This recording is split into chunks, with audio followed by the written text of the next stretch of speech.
ஏன் முத்திரை போட்டார்? ஐந்தாவது, ஏன் முத்திரை போட்டு பாதுகாக்கணும்? இந்த காரணத்தை வைத்தும் நம்முடைய அந்த புது சிருஷ்டியை செல்லா காசா மாற்றிவிடக்கூடாது என்பதற்காக. இந்த இப்போ மாற்றினாங்கல்ல, 500 ரூபா செல்லாது, 1000 ரூபா செல்லாதுன்னு சொன்னாங்கல்ல. நமக்குள்ளே இருக்கிற அந்த புதிதான மனிதனை இந்த 500 ரூபா 1000 ரூபா தாளை போல செல்லா காசாய் ஆக்கிவிட கூடாது என்பதற்காக அந்த ஆவி மனிதனுக்கு தேவன் கொடுத்திருக்கிற அத்தனை காரியங்களையும் ஒருவனும் மாற்றிவிடக்கூடாது என்பதற்காக கர்த்தர் முத்திரை போட்டு பாதுகாக்கிறார். வாசிப்போம். எஸ்தர் புஸ்தகம் 8ஆம் அதிகாரம் 8வது வசனம். எஸ்தர் 8:8. சீக்கிரமா.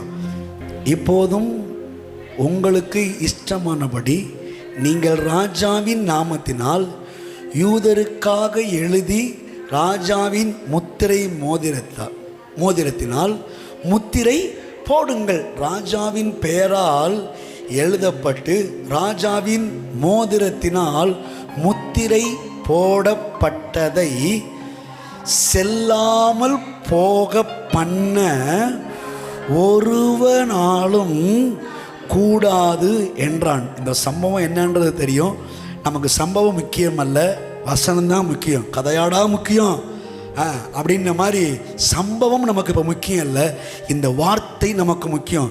என்ன சொல்லுதுன்னா,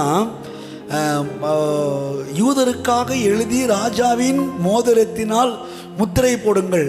ஏன்னு கேட்டால், ராஜாவின் பெயரால் எழுதப்பட்டு ராஜாவின் மோதிரத்தினால் முத்திரை போட்டதை செல்லாமல் போக பண்ண ஒருவனாலும் கூடாது. இப்போ ராஜா பார்த்து ஒரு மனுஷனுக்கு, ஒரு தேசத்துக்கு, ஒரு நாட்டுக்கு, ஒரு ஊருக்கு, ஒரு சமுதாயத்துக்கு இந்த காரியத்தை செய்யணும்னு சொல்லி தனக்குள்ள திட்டம் போட்டு தீர்மானம் பண்ணி ஒரு முடிவெடுத்து நான் இப்படி தான் செய்ய போகிறேன் அப்படின்னு சொல்லி ராஜா ஒரு காரியத்தை தீர்மானம் பண்ணுவாரானால் அதை என்ன பண்ண முடியாது, யாரும் மாற்ற முடியாது. ஆமென்.